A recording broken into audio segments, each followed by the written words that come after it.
540-এর কতটি ভাজক আছে সেটা বের করার শর্টকাট টেকনিক দেখুন। 540-কে প্রথমও 2 দিয়ে ভাগ করেন তাহলে পাবেন 270।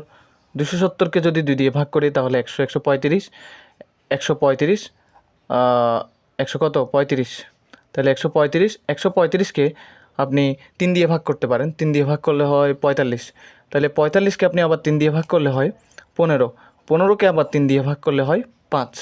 তাহলে জিনিসগুলোকে আমরা একটু লিখি। এখানে 2 কয়টা পাইছি? 2টা পাইছি, তাহলে 2 স্কোয়ার লিখতে পারেন। 3 কয়টা পাইছি? 1টা 2টা 3টা, 3টা পাইছি, তাহলে 3 কিউব লিখতে পারেন। আর 5 কয়টা পাইছি? 1টা পাইছি, তাহলে এখানে 1 লেখেন। তাহলে পাওয়ার কী পাইছি? 1টা 2 পাইছি, 2কে লেখেন। 3 পাইছি, 3কে লিখেন। আবার কাকে পাইলাম? 1কে পাইছি, তাহলে 1কে লিখেন। ঠিক আছে, লেখা হয়েছে। এখন প্রত্যেকটার সাথে 1 যোগ করেন, প্রত্যেকটার সাথে 1 যোগ করেন, 1 যোগ করেন, আবার 1 যোগ করেন, ওইটার সাথেও 1 যোগ করেন, ওইটার সাথেও 1 যোগ করেন। করছেন? সবগুলোর গুণ আকারে দেখান।